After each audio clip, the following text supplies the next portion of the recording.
Hello everyone, मैं गजेंद्र सुमन स्वागत करता हूं आप सभी का एलएस एजुकेशन पॉइंट में।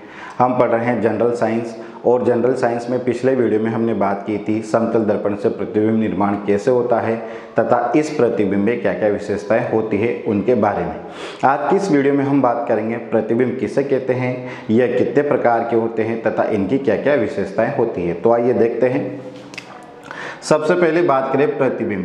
प्रतिबिंब का मतलब होता है बिंब जैसा, मतलब जो बिंब के जैसा दिखे उसी को हम प्रतिबिंब कहते हैं। इसे कैसे डिफाइन करेंगे? यदि परावर्तित या अपवर्तित प्रकाश किरणें किसी बिंदु से गुजरती है या गुजरती हुई प्रतीत होती है तो उस बिंदु पर हमें बिंब की उपस्थिति का आभास होता है, जिसे क्या कहते हैं? प्रतिबिंब कहते हैं। ओके। यदि दर्पण से परावर्तित या लेंस से अपवर्तित प्रकाश किरणें परावर्तन के बाद किसी बिंदु से वास्तव में गुजरती है या केवल गुजरती हुई प्रतीत होती है तो उस बिंदु पर हमें बिंब की उपस्थिति का आभास होता है, जिसे क्या कहते हैं? प्रतिबिंब कहते हैं। अब देखो, प्रतिबिंब कितने प्रकार के होते हैं?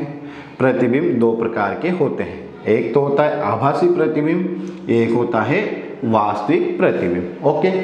अब देखो, आभासी प्रतिबिंब किसे कहेंगे? देखो यहाँ पर परावर्तित या अपवर्तित किरणें किसी बिंदु से केवल गुजरती हुई प्रतीत होती है तो बनने वाला प्रतिबिंब आभासी होता है। परावर्तित या अपवर्तित किरणें किसी बिंदु से केवल गुजरती हुई प्रतीत होती है तो बनने वाला प्रतिबिंब कैसा होगा? आभासी होगा। ओके। अब देखो, वास्तविक प्रतिबिंब किसे कहेंगे? परावर्तित या अपवर्तित किरणें किसी बिंदु से वास्तव में गुजरती है तो बनने वाला प्रतिबिंब कैसा होगा?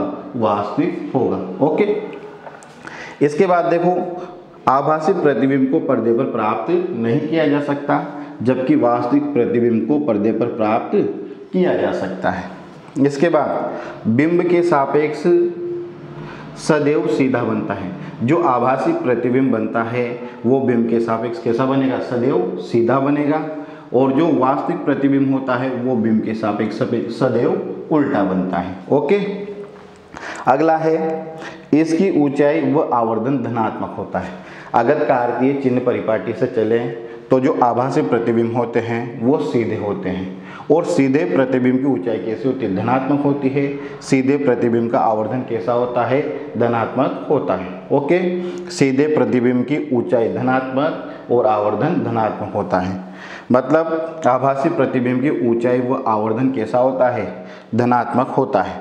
अब देखो, जो उल्टे प्रतिबिंब बनते हैं, उल्टे प्रतिबिंब का जो आवर्धन है और ऊंचाई है वो कार्तीय चिन्ह परिपाटी से कैसे होते हैं? ऋणात्मक। उल्टे प्रतिबिंब की ऊंचाई कार्तीय चिन्ह परिपाटी से ऋणात्मक होती है, इनका आवर्धन भी कैसा होता है? ऋणात्मक होता है। तो वास्तविक जो प्रतिबिंब होगा उसकी ऊंचाई व आवर्धन कैसा होगा? ऋणात्मक होगा। ठीक है। अब देखो, दर्पण से जब आभासी प्रतिबिंब बनता है तो ये दर्पण के पीछे बनता है। दर्पण से जब आभासी प्रतिबिंब बनता है तो ये दर्पण के पीछे बनता है, और जब दर्पण से वास्तविक प्रतिबिंब बनता है तो ये दर्पण के सामने बनता है, यानी कि बिंब की ओर बनता है। ओके। लेंस से जब आभासी प्रतिबिंब बनता है, लेंस से जब आभासी प्रतिबिंब बनता है तो वह बिंब की ओर बनता है।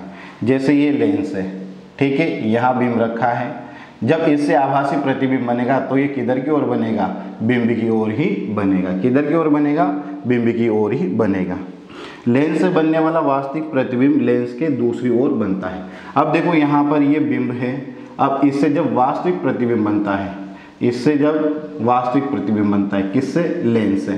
लेंस से बनने वाला वास्तविक प्रतिबिंब बिंब के दूसरी ओर यानी लेंस के दूसरी ओर बनता है, यानी कि इस साइड पर बनेगा। इस साइड पर तो बिंब है और इधर क्या हो जाएगा? आपका प्रतिबिंब हो जाएगा। Okay, thank you.